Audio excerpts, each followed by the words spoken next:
Good afternoon, everyone. On behalf of the editorial team of the Caribbean Journal of Strategic and Security Studies, I would like to thank the Ministry of National Security for partnering with the JDF to facilitate this virtual Resilient Policies on National Development Symposium. The staging of this virtual symposium is quite timely and is indeed a testament of our resilience during the COVID-19 pandemic. The Caribbean Journal of Strategic and Security Studies was launched in 2017 by the Editor-in-Chief, Professor Rocky Mead, who is also the Chief of Defense Staff of the JDF. Professor Larry McCabe from the U.S. Naval War College, and Professor Anthony Clayton from the University of the West Indies. The CJSSS editorial team now comprises 10 senior members of academia, which includes 8 professors from the University of the West Indies, the University of Kentucky, the JDF, and the U.S. Naval War College. The call for articles for Volume 3, Issue 1 was launched under the theme of Building Strategic Resilience, Managing Uncertainty in an Increasingly Uncertain World. This virtual symposium presents an opportunity for 3 of the CJSSS authors to present their papers akin to an academic conference, and in so doing, get the requisite feedbacks from you, our virtual audience, to enrich the quality of their final articles. It also permits us to retain the theme of building strategic resilience for another issue of Volume 3. We are therefore inviting all the presenters from this symposium and you, the participants, to submit articles in keeping with the theme of Volume 3. And this must be sent to cjsssjamaica@gmail.com. That is cjsssjamaica@gmail.com. I will now invite Lieutenant Natasha Malcolm to present on water scarcity and its psychological impact on Jamaicans. Each presentation will be followed by a brief yet interactive question and answer segment. Lieutenant Malcolm. The aim of this presentation is to highlight that water scarcity can have a potential psychological impact on Jamaicans and show this scarcity and how it impacts them. What is water scarcity? Water scarcity is the lack of sufficient available water resources to meet the demands of a population within a particular region. There is a worldwide challenge to water scarcity, with over 2 billion people living in countries experiencing high water scarcity. About 70% of the Earth's surface is covered with water, and about 3% of it is fresh water that is fit for human consumption. So although we have 70% of the surface of the Earth having water, only 3% is fit for human consumption. So what are the factors contributing to water scarcity? So there are natural factors and man-made factors. So some of the natural factors include arid climates, which lead to droughts. Some of the man-made factors include poor water management, increased demand for water, pollution, and contamination. So Brunford Brothers' ecological level of analysis will help us to explain some of the factors that impact water scarcity. On an individual level, the inability to engage in safe sanitization practices impacts individuals. And these factors since the individual is at the local level, these factors affect the family. So within the family, there is illness from poor water and sanitization, which means that children are forced to stay home from school. Women in some societies, women are the ones who are mostly affected. And at the community and society level, it affects health and education. Education, given that children have to stay home from school when they are not able to meet their daily needs. So how are we impacted psychologically? How does water scarcity affect us? Maslow's hierarchy of needs helps us to explain this. Now, this theory highlights that the absence of the basic psychological need of water impacts the individual on a large basis.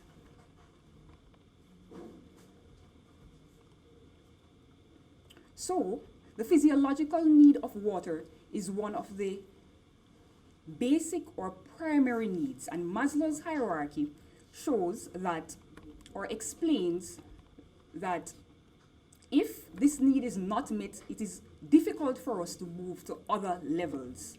So if our physiological need is not met, it is hard for us to move to safety needs, right? So it affects our motivation as humans. The theory speaks to our ability to be motivated. The psychological impact of water scarcity. Water scarcity affects us cognitively and behaviorally. Cognitively, it leads to lack of confidence. It affects us because we get anxiety, feelings of inadequacy, and fear of the unknown. Also, it reduces feelings of safety and security. Behaviorally, it leads to residents forced to breaking rules in order to access potable water, and it leads to inadequate sanitization practices. So some final points. Access to safe water is essential for all. The current crisis has highlighted to us the need for availability of essential water.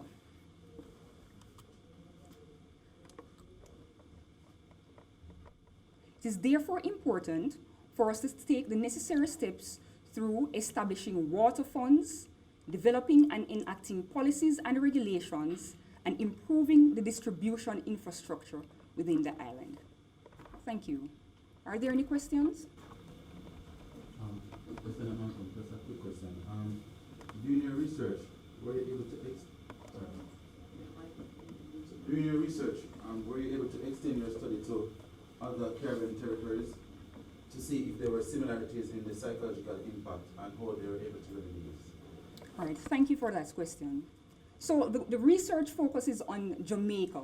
So it is within our country that we are focusing on. Other Caribbean territories are impacted, and similarly to Jamaicans. So their motivation is affected. There is anxiety within the population.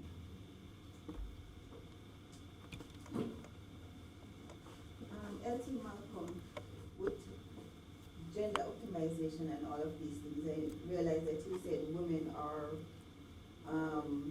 the ones that's most affected. Why is that? Thank you. So women are affected because in some societies, they're the persons who often go out and seek water for the family. It is known that women are the caregivers for the family, and they are affected because when they have to go out and seek water, they are unable to attend work at times. They are unable to take care of themselves in other ways. President Malcolm, will you be considering the effects of water security and other sectors like food security and economic security? All right, thank you. So water scarcity impacts all sectors. When we're unable to meet our needs for water adequately, we are unable to provide food for the country. And the COVID-19 has highlighted that we need to be self-sufficient as a country, and therefore put ourselves in a position to have adequate water infrastructure, adequate water to be able to provide food for the population and to meet the economic needs of the country. President Malcolm, can you provide some examples of policies that might work in Jamaica to more effectively manage water availability? Right, thank you for that question.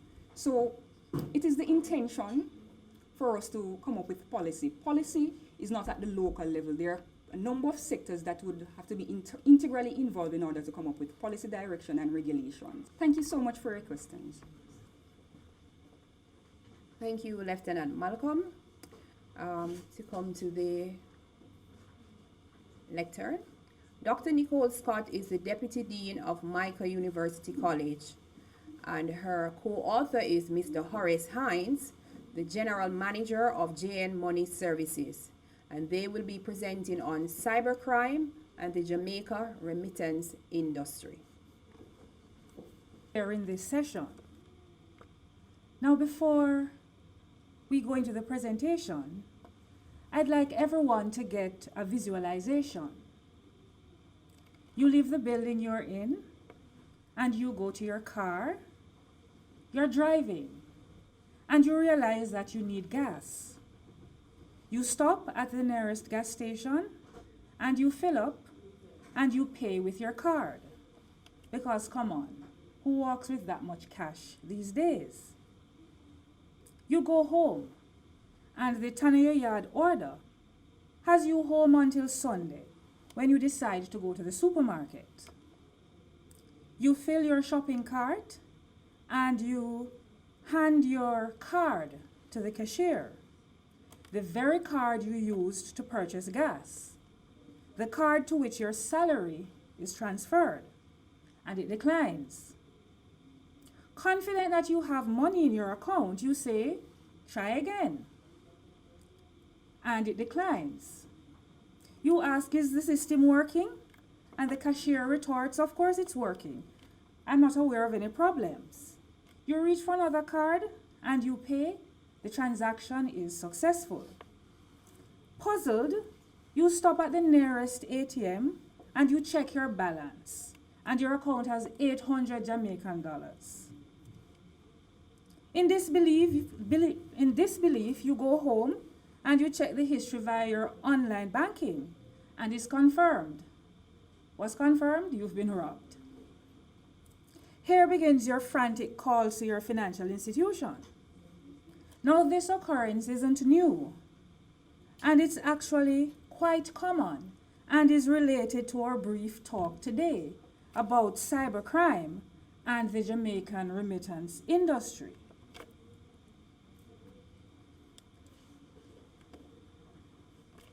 Our overview is present. In the interest of time, we'll just get right in. Why are we studying cybercrime in the remittance industry? Well, it's simple. In recent years, there has been a move to offer more remittance services online, and this has resulted in new opportunities for criminal activities. So this study supports the government's cybersecurity strategy by offering current industry-specific information. It also offers industry stakeholders information for a greater understanding of the problem, the threats, and the solutions. Our aim today is to present the findings of research into the nature of cybercrimes in one of Jamaica's largest remittance service providers between 2017 and 2019. We'll look at the types of crimes, cybercrimes, which are committed. We'll also look at some of the counter strategies that have been implemented and the effectiveness of some of these counter strategies. And we're looking at the effectiveness of the counter strategies vis-a-vis the company's obligation to preserve and or defend the security of clients and the security of its business and the state, and in general, to participate in national development. So what are cybercrimes?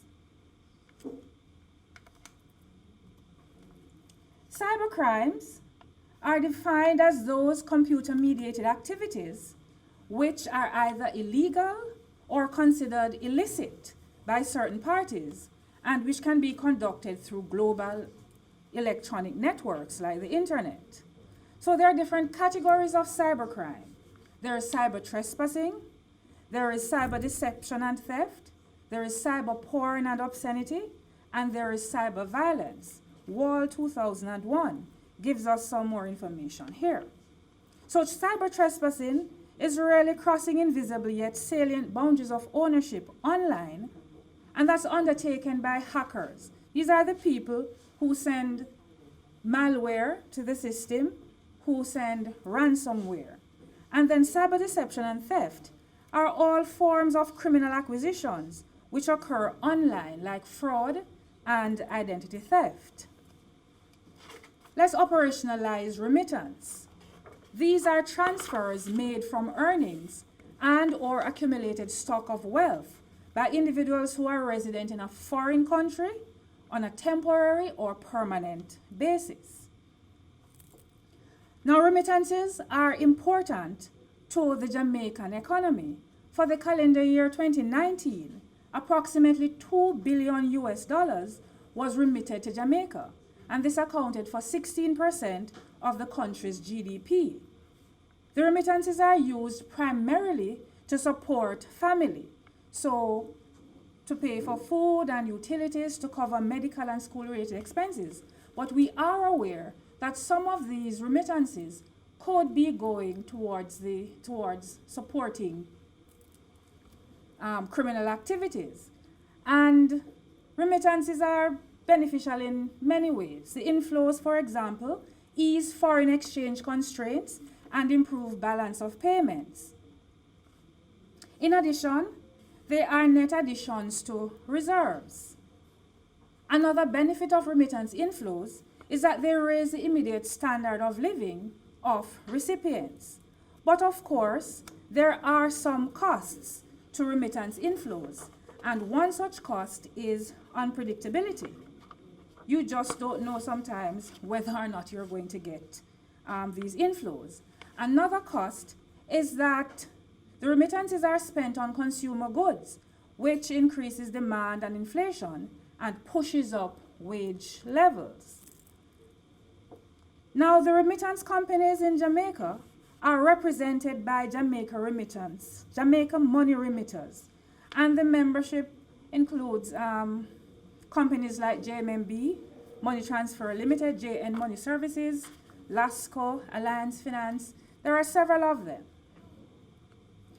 Now here's a word about these cyber criminals. These people who are taking advantage of the fact that more remittances or more remittance services are being offered online. These criminals usually have clear objectives when they are launching their exploits. They know what information they're seeking and they know what outcomes they want to achieve. They also know the path they need to take to reach these goals. So you're not just dealing with regular people, you're dealing with masterminds. They spend a significant amount of time researching their targets, and they get this information from that which is publicly available via social networks, for example, and they plan their objectives strategically. Many of those who are malicious attackers have sought to expose and or exploit sensitive and confidential information which can have detrimental effects for government and for critical infrastructure operators. Now, Mr. Hines is going to take over from here by talking about the types of crimes that we have been noticing, etc.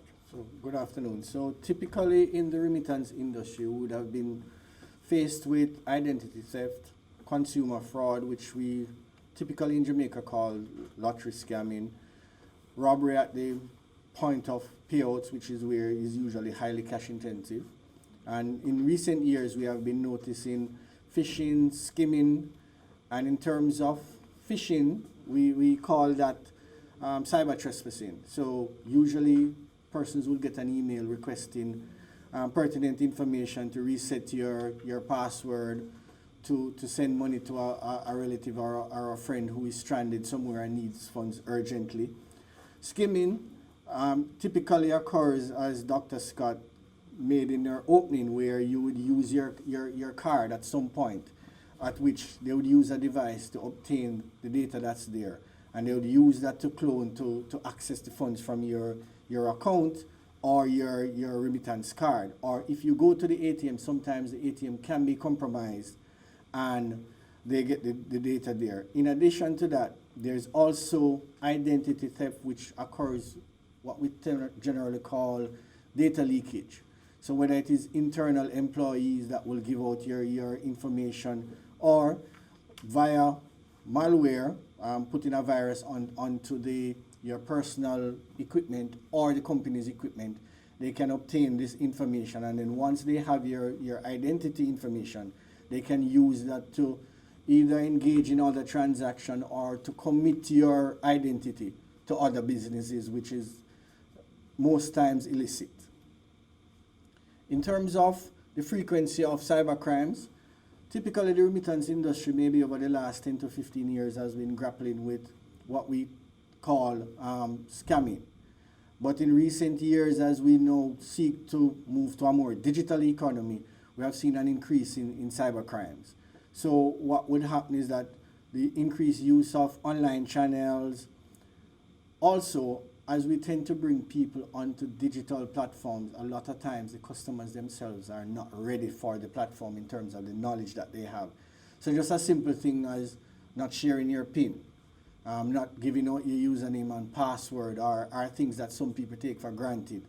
They go to the ATM to use the ATM and they have a struggle, and they call the person that's waiting outside, and they give them all the information and the card to do what they need to do. So just the lack of awareness of what it can happen when you share your data with persons needs to be improved among consumers. Also, inadequate investment in preventative measures to address vulnerabilities in systems. So most times you start today and your system is very robust, but in 5 years, 10 years, you do no improvement. There are a lot of vulnerabilities that occur during that time. So it requires ongoing investment, ongoing training, and ongoing patches. If we think of just our laptops here, if you don't update on a timely basis, or your mobile phone, if you don't update to the latest releases, then there are a number of vulnerabilities that you'll be exposed to. Unless you patch those, you have a challenge. In terms of strategies that we have employed over the years is an awareness campaign to customers to let them know that they need to protect their data. So even when they collect a remittance, don't just throw your receipt away that shows your name, your address, the amount that you have received, who sent it to you. Because somebody can pick that up, and it's the start of identity theft. So after that, they will just require your date of birth, your ID, and then they know everything about you. So before you know, there's another Dr. Scott out there that's doing something other than presenting to you today. So it's as simple as that you start identity theft. In terms of investment in technology, that's an ongoing matter that you have to do, and then there's a thin balance between how much do you invest versus how much do you protect. And so that's strategies that we have done. Also, simple things like alerting you when you receive a transfer via text message, or the sender gets a notification to say it has been collected, is one way of closing the loop to say it was sent and received. So if there's a disconnect there, then immediately you have some knowledge. Also, in terms of the digital apps and stuff that you use, you get an alert. So in the case outlined by Dr. Scott, having gone to the ATM to buy the gas, once somebody has accessed your information, when they use it subsequently, you should be getting an alert to say you did a transaction, and that will allow you to immediately notify your service provider so that preventative measures can be taken. In addition to that, as we move in Jamaica to adopting a data protection bill, what we have done is to benchmark our systems and policies to best practices in the industry. So most of us would have heard about general data protection regulations in the UK recently. In New York, there's also the cybersecurity regulations that we have matched ourselves to. So simple things such as encrypting data, not passing certain information via email. We use more secure channels. Those are some of the things that we have been doing to counter the strategies of these cyber criminals. In terms of implementing strategies, the main cost sometimes surrounds costing. What does it cost to do it? Technology is not cheap, and it gets more expensive as the cyber crimes evolve. You need to put in more equipment, train more people. So that's one of the main challenges. Sometimes there is lack of buy-in from senior management, because asking to spend 20 million on equipment versus profits is sometimes a decision that needs to be made. Availability of competent resource personnel also is a challenge, because as the industry evolves in Jamaica, you need trained people. And that is where now you need sometimes to have people who think like hackers in order to be able to get quality people on. So those are some of the counter strategies and challenges that have affected implementing SAME. In terms of those that have been mostly effective, we look at training. So there is a lot more awareness internally among staff. So no longer can somebody call to say, my aunt wants to know this about their transaction or their record with us, and you give it to a third party. So those things are no-no. So there's a heightened level of awareness around data protection and cyber crimes that is taking place. There's more investment in technology and ongoing training. What we have seen is that the cyber criminals evolve. So they start at a level, and most times it's not within our borders here. Sometimes you see Russians, sometimes you see other Eastern Europeans. So for us, it's how the criminals evolve. So I'll turn over to Dr. Scott to finish up. Okay, so the company that we studied is doing relatively well in terms of protecting the clients and the industry. But the effects of cybercrime and the security threats are very real. So there are threats to the consumers, to the customers, sorry. There are undue losses, and there is a lot of inconvenience when you want your money and you can't get your money. Of course, there are security threats to the company. There's retardation of growth in the company as it moves to conduct more digital business. There's also revenue loss, which results from things like compromised integrity. Nobody wants to send money with this company because they are liable to be scammed or to be robbed in some kind of way. But chief among the threats is the threat to country. There's a real socioeconomic security threat. The integrity of the industry is going to be compromised if we don't rein in these criminals. We're going to lose a lot of international business because non-compliant economies are sanctioned either directly or indirectly. There's a possibility that the proceeds of such crimes can be used to further influence other criminal activities. So the funds which were drained from your account and from the account of many others could be used to fund, for example, human trafficking. So the effects are real. There's a possibility of the proceeds of such crimes being used to finance terrorism. Now, what this says, what the research says, is that we have to remain vigilant. We must work on preventative measures, and we must protect Jamaica land we love. Because cybercrimes have the potential to erode confidence and trust in the economy, thereby impairing national development. And we are all about national development. Thank you. Are there questions or comments? Yes, please. Yes. Now, can you tell me roughly what percentage of the flow of remittances into this country do you suspect of being criminal in origin? It's difficult to say because the data is not readily available. But on an average month, roughly 700,000 transactions come into Jamaica as remittances, and if you would say that's 3 persons per family that benefits, that's just about 2 million persons who are directly impacted. So from our experience, the vast majority, it's actual, clean, legitimate funds. There are naturally, because it's part of the financial system, there are always efforts to infiltrate, to move illicit funds. But in terms of a dollar value, that's not something that's available at this point, because generally each player would have mechanisms to report such to the relevant authorities once they have identified those as criminal proceeds. And that's not data that's shared generally among the players. May I ask a follow-up? Well, the intel suggests that the money from the lottery scheme is actually divided up before transfer, and it's collected on a disaggregated basis here as well. So each of the funds being transferred is going to be below the reporting requirement, and it's going to look like an individual-to-individual transfer. How can you detect that?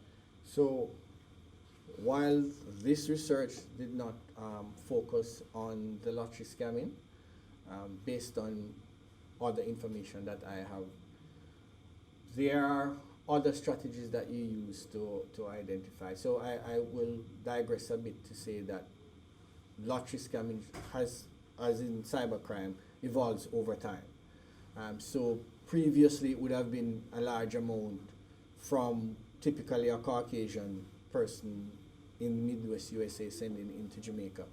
But that has changed over time, and so you are now seeing more a Jamaican sending to a Jamaican with smaller amounts. But despite the disaggregation, there are always rings or patterns that you detect, and which is also part of why there needs to be an investment in technology, because is the person sending from where they say they are they sending too frequently for the job that they have overseas? Is the person here receiving from multiple persons? So there are various permutations that you look at. So without divulging too much, internally within all the players, there are mechanisms to capture and control. And I think that for the vast majority, there has been some success in recent years in controlling the use of this industry to transmit illicit funds from the lottery scamming. And I might add that it's a scourge that all the financial institutions and financial systems have to face as we try to prevent those funds moving into Jamaica. I realize your research is specifically focused on the 2017 to 2019 time frame, but how has COVID-19 affected remittances to Jamaica, and is there an observable impact on cybercrime? So while we focus mainly on 17 to 19, we have not ignored the impact as we are still going through COVID. So first, in terms of impact on remittance flows, it's sort of cyclical between March and end of May. So we would have had a downturn March, April, but for May you would have had a better month. So typically what happens is that remittances are resilient. So if there is high unemployment in Jamaica, then there are more funds coming in to support. And naturally, because we have had a fair bit of layoffs, we have seen almost a similar pattern to last year flowing in, while the experts have predicted a 20% fall off for this year. We are not seeing 20% at this time, but maybe as we go deeper into COVID, we'll see some of that. As it relates to cybercrime, well, generally in Jamaica, cybercrime is increasing because of COVID. What has happened that we are now rushing a number of players, not just in the remittance, but locally service providers, are rushing to bring persons onto a platform without necessarily being fully ready with all the security around it, around all the policies as how to do your access. So there has been some increase, and there's also now a race to ensure that the platforms are solid enough and that the users are aware of what needs to be done in order to protect their data. One other question. Would you attribute the rise in cybercrimes to a lack of persons not being actively involved in their personal security, or lack of resources to respond to cybercrime? Resources one, and knowledge is another one. So from company's perspective, resources has been one, because as I said, sometimes you build today, but in 6 months you are outdated because there are some you need to update your antivirus. Softwares may go obsolete and you need to update or change. So that is one vulnerability. So you'll have the hackers that are out there looking for these openings to come into the system. Two, persons are not aware of how to protect themselves. So they may get an email that they didn't solicit a password reset from their service provider, but they provide all the information to reset the password. So those are some of the things that we need to encourage self-awareness in terms of what do you do when you get unsolicited emails and requests for data. Okay, thank you. Thank you. Thank you so much, Dr. Scott and Mr. Hines. Apparently we need a session just to speak on your topic. Unfortunately for our viewers out there, we had to cut this session short, but please feel free to send your comments, questions, and concerns to cjsssjamaica@gmail.com. That's cjsssjamaica@gmail.com. And Dr. Scott and Mr. Hines will certainly answer your questions in that forum. Okay, at this time, I would like to invite Professor Anthony Clayton. He'll be presenting on Can Regulations Evolve to Control the Penetration of Social Media by Criminal and Terrorist Networks. This will be under the theme of security resilience. Professor Clayton. Everybody, may I say what a pleasure it is to be back at CMA. I'm going to be talking today about the transition to the the process of the fourth industrial revolution. Now, what's actually happening is we're at quite an early stage in a major transition, which is really going to be unfolding over the next 2 to 3 decades. And it involves the integration of a number of disparate technologies, including nanotechnology, biotechnology, informatics, and new fabrication techniques, in particular additive manufacturing. And this is going to enable a very wide range of new benefits, including, for example, smart cities, smart roads, autonomous transport systems, globally distributed modes of manufacturing, and dramatic efficiency gains in housing, food and water systems, energy and security. But there are also some serious negatives. One of them is the way in which the internet and social media are now already being used by terrorist networks, by organized crime and malign state actors. And social media messages are already being used to undermine democracy itself. So there are some significant challenges here. We have to work out how we can encourage the process and get the benefits, but at the same time mitigate the impact of some of the extremely alarming developments that are now happening.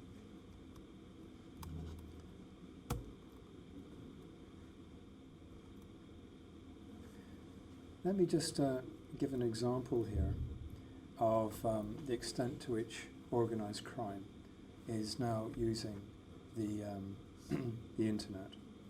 By some estimates, the total value of cybercrime is now maybe as high as $6 trillion a year. And I came across a news item from yesterday which gives you an idea as to one particular form of cybercrime. This is called platform criminality. This is where people are trading criminal goods, illegal narcotics and stolen artifacts through social media platforms like Facebook. And this was an example from a BBC investigation which found evidence that stolen artifacts were being traded, were up for sale on Facebook. And criminal groups were actually exchanging ideas on where the artifacts were, how to dig them up, and there's a loot to order business going on. Facebook said that they'd taken down 49 groups, but the investigation found over 120 groups still active on Facebook. The largest group now has over 437,000 members. So these are very large criminal networks which are now running over social media.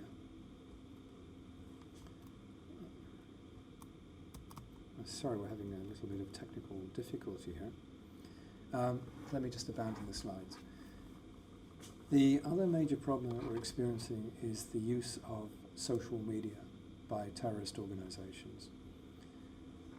Islamic State developed a very skillful set of social media presentations for recruiting and reaching out to disaffected youth in a number of countries around the world. And the EU took down some, I think it was 60,000 websites over the course of a year, which gave information on how to construct improvised explosive devices. No, I'm afraid it's not working at all. Okay. And 2/3 of this information was downloaded within a couple of hours of being posted. So this is a way in which bad actors can reach out to disaffected youth all over the world and give them information on how to construct improvised explosive devices. Hamas also developed a particular set of, it's not working at all, no. Hamas developed a suite of apps which were actually very good quality, including dating apps, follow your World Cup football team apps, and these were downloaded by a number of people, including 200-300 soldiers in the Israeli Defense Force. However, these apps gave Hamas the ability to access the soldiers' contacts. They gave them the ability to switch on the cameras and microphones remotely, which meant that they then had IDF soldiers walking around inside secure installations, broadcasting everything that they were doing back to Hamas. This is something which I don't think we're sufficiently aware of yet in this country. I don't believe that the JCF and JDF are yet fully aware of the threat, because most people download apps onto their personal cell phones, and this is seen as not therefore a security issue, but some of the apps actually present major security challenges to the organizations themselves. How many people have downloaded a free app? Pretty much everybody. And how many people have actually read the EULA, the End User Licensing Agreement? Very few, because they're hundreds of pages long. So we just go to the bottom, it says click, get the app, and sometimes you may notice that the app is actually asking for permission to access your camera, your contacts list, and you think, why does it need it? But you click yes anyway, because you want the free app. Some of these apps are actually designed and put out there by bad actors, and it's something that I think we really need to become more aware of in future. More generally, social media is not only used by criminal networks, it's also used for malicious purposes in terms of swaying election outcomes. As you know, the special agent Robert Mueller indicted 13 Russian nationals for trying to influence the outcome of the last US presidential election, which they did by broadcasting about 150,000 social media postings per day, using a virtual private network to make it appear that these postings were coming from inside the United States. They were actually coming from Russia and Eastern European states. So you can create what looks like a mass movement in a country while not actually being in that country at all. It's therefore quite possible that people could be seeking to influence election outcomes, determining the outcome of elections in a number of countries. We know that at least 30 countries have already reported interference, external interference in their elections, including a number in the Caribbean. So this is something that we now need to become increasingly aware of. And social media is also used for other malicious purposes. You will recall the Christchurch massacre, when Brent Tarrant murdered 49 people, killed 49, injured 51 others. And he live streamed it. He live streamed these murders. And Facebook were getting about 1 download per second. They kept trying to get it out, but in fact the recording was being propagated across servers around the world. It's absolutely impossible to catch up with it in time to take it all down. And as a result, we were getting copycat assassinations and murders all around the world. This is something which is really now pretty much beyond our control. This was not obviously the intention of the people who designed these platforms, but some of them, in particular Facebook, have been very reluctant to take the kind of action needed to remove this material, because they claim they are, but they have a commercial interest in making sure that the volume of traffic across their platform is as high as possible, and therefore you're asking them to act against their commercial interests in taking this material down. It will not be until we actually threaten these organizations with antitrust legislation that they will take notice, but the United States under the current administration has always refused to do so. But the effects are not confined to the United States. There have been incited riots, murders, people being burned alive in India, Mexico, Sri Lanka, because of false information that's being circulated on WhatsApp and Facebook. So these platforms are allowing, actually facilitating the worst kind of people, racists, people who use hatred for political ends, to operate and to direct people's anger against particular ethnic minorities and members of other religious groups. And this has had fatal consequences in many countries. And yet the people in these countries, in Sri Lanka for example, they said, WhatsApp, Facebook, they don't even have an office in this country. So what can we do? There's absolutely nobody that we can go and complain to. And when we talk to the company, they pay us no regard whatsoever. So until we find a way to actually make these people take down this material, we are always going to be dealing with the consequences. One of the things that we have to now think about is whether any traditional regulatory approach can actually address this. If a newspaper publishes something, if a conventional television channel puts out some information that is false, we can make them publish a retraction. We have the legal right to do so. We have absolutely no such power over social media platforms, because they take the view, we are not publishers. We are simply providing a platform. We don't control the material that flows over it. This is, I suspect, really an invasion. Yes, of course, they can take down material, and they can do it more aggressively than they're doing now. The problem is that the volume of material is far too great. It is actually physically impossible to have people sitting viewing all this material. Even if you had tens of thousands of people, it wouldn't be enough.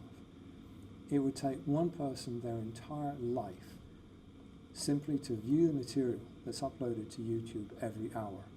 There's no way we can keep abreast. The only way we can do this is by developing algorithms that will search the material and identify incitements to violence and other material which is going to be socially harmful. This is incredibly technically challenging, but this is the only way we can do this. So this has to be the way forward. The other thing that we need to do is that we need to work very hard on making people digitally literate, because at the moment, most people actually don't know that the stuff they're seeing, half the stuff they're seeing, is wrong, is misleading. You will have seen during the couple of months ago, when the COVID epidemic was getting really serious, a lot of false information being put out on WhatsApp. There was one call I remember, people saying the government is going to shut down the country tonight, everybody has to run to the shops and stock up with food. That was designed to bring about a food shortage, which would have had very serious consequences for the people who were going to be left without food. People putting out stuff about fake cures for COVID, and people believed this. Now, what people perhaps haven't quite realized is that social media has become the largest news platform in the world. It's larger than any news corporation. It's larger than most of the news corporations put together. So what comes out to you over social media now really matters. And at the moment, people don't distinguish. They don't realize that half of the stuff, or more than half of the stuff, is not only false, it's misleading. And so we have to raise the level of media literacy in the country. We have to explain to people, and we have to start from schools, we have to explain to them that they have to take this in a more sophisticated way. They have to understand what is real and what is not real. If we do all of these things, then hopefully we can come through these next 2-3 decades, and we can get the benefits of the digital transformation without suffering the malign consequences. Thank you. Professor Craig, sir, two questions quickly. I've realized that since recently we have a lot of apps popping up on social media, and I saw where one in particular, TikTok, where they made mention of the fact that it's a app that is not really secured. So how are these apps allowed to penetrate the social market with all these security issues, sir? That's one. And the second question is, should we change our democratic principles as it relates to social media to help stem the flow of terrorists and hate materials that tend to penetrate social media on a daily basis? Right, thank you. See, one of the problems is that democracies simply cannot deal with this problem. You think about the process of drawing up legislation. First of all, there has to be some level of political consensus that this is what we need to do. And right now, we don't have that. Europe is ready to put more stringent regulation in place. The United States is not. So we do not have a consensus on this point. Even when you have a consensus, you then have to drop legislation, which is not going to do more harm than good. We don't want to shut down the creativity, the ingenuity that is driving the digital revolution forward. But on the other hand, we have to get better at taking the bad stuff down and taking it down very quickly before it can do harm. We cannot, democracies can't respond at the speed required. You think how long it's taken even to get to where we are today with the National Identification Scheme? That first started being debated 30 years ago, and it's still not in place. 30 years ago was like back 3-4 generations in terms of technology. So by the time we put regulation in place, the technology's moved on. It's moved on by tomorrow. The legislation under which the Broadcasting Commission of Jamaica operates is 20 years out of date. It's completely irrelevant. It was written for an era in which you actually had things called newspapers and radio channels and television channels, and all of these were separately regulated. This makes no sense. None at all. That's not how the system works anymore. What you have is a single digital ecosystem with multiple streams, and it no longer makes sense to try and think of these as we used to, where the technology defined the boundaries between different kinds of information flows. That no longer works. But our legislation has not yet been updated. So our legislation is now completely useless as a guide to action. It's very hard in a democracy to come up with ways to bring your legislation up to speed as required. So we have to think very hard about this too.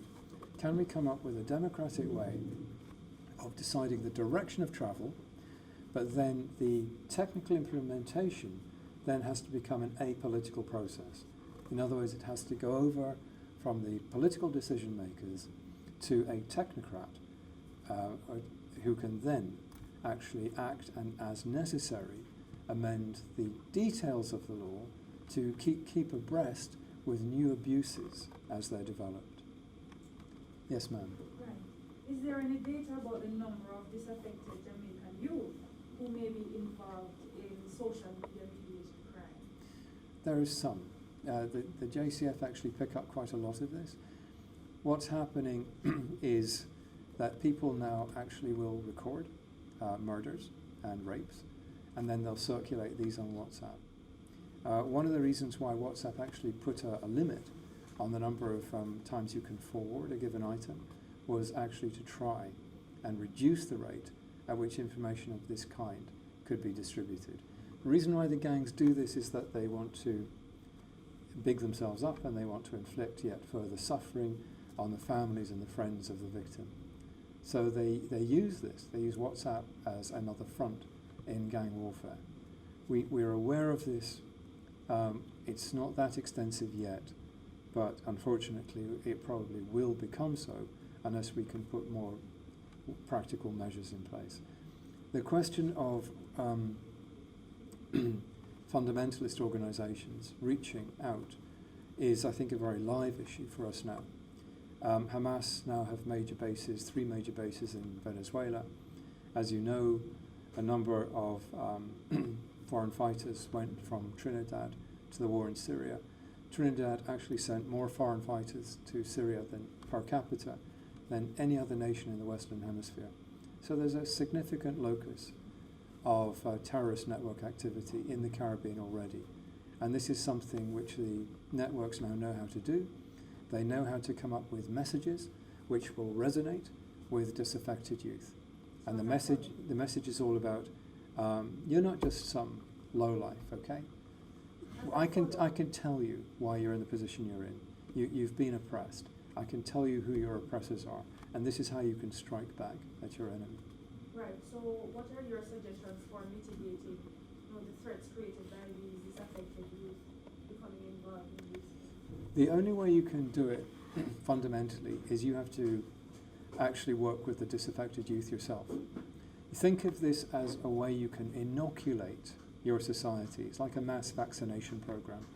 You have to inoculate people against this kind of malicious information. You have to warn them about it.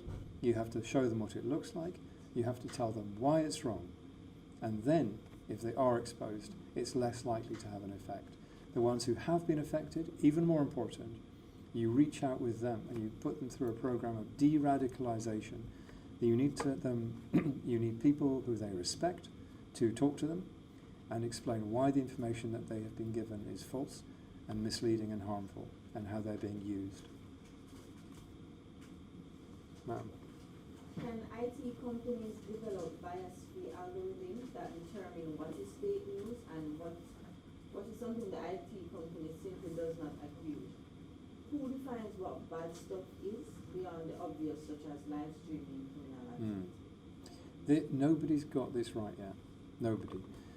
It's possible to, every algorithm that you develop, you've got two problems. One is that you're going to miss stuff, and the other is that you're going to find too much stuff. You're going to have too many false positives. And your false positives mean that your checking system, which ultimately is humans, are going to be overwhelmed by the amount of material. And there have been cases where, for example, people would put up a photograph of their baby in the bath, which is incredibly cute, and it gets picked up as child pornography because it's a naked child. And this is obviously like a false hit. And if you're getting tens, hundreds of thousands of false hits, then your checking system is overwhelmed.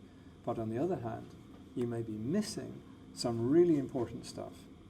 And so you don't want to have a system which is too sensitive or too insensitive. And that's a very difficult judgment.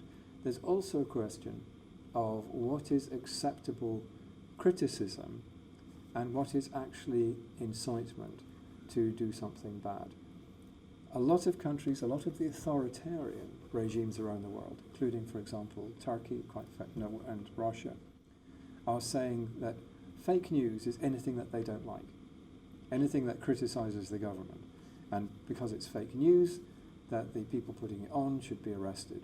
Now, in a democracy, we would regard almost all of this stuff as legitimate criticism. So you are going to have some marked differences of views between countries as to what sort of material should be getting taken down. We don't have an answer for this one yet.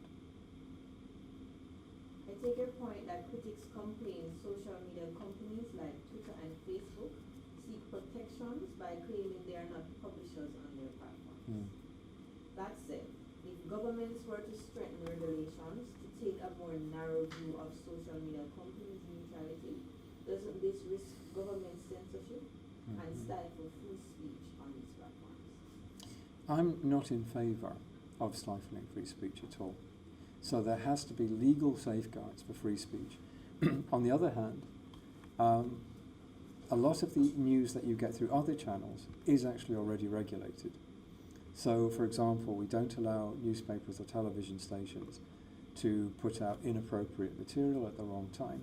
We don't allow them to print stuff which is clearly false. We can make them publish retractions. And if it comes out of a television station, we can make them broadcast apologies. So although the material itself, you can't actually stop it going out, but you have a sanction, you have a recourse.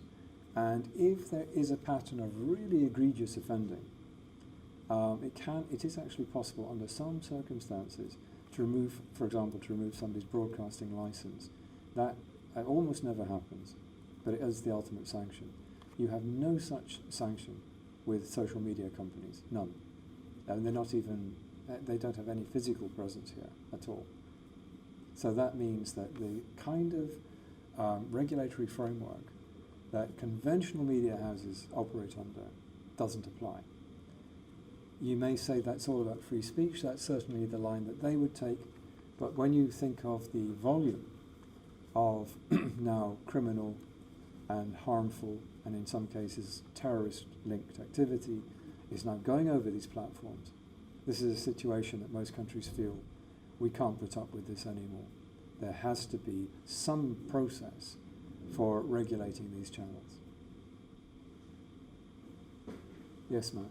Mr. Clayton, sir, in your presentation, you had given some examples as it relates to terrorism, social media acts for overseas companies or overseas entities. To what extent did your research, sir, show how is it that other security forces might have addressed these concerns, and did you by chance see anything that you could recommend to the security forces in Jamaica Yes. in addressing terrorism? Right. Well, the intelligence services around the world, some of them obviously have very significant capability, and they track a lot of social media activity. Now, they actually don't, you don't have the capacity to look at every individual message. It really isn't like that, unless there's somebody of interest, or you actually want to know exactly what they're saying. In most cases, they're looking at metadata, which means they're looking at who is talking to who. And if they've got somebody who is a person of interest or known to be affiliated to a terrorist organization, then you might want to know who they're talking to and who's talking to them. So you're not literally looking at everybody's messages, but you're looking, you're doing a metadata analysis to pick out patterns which are maybe suspicious, and then you're looking at those in more detail. Now, we have some capacity in that regard, but not very much.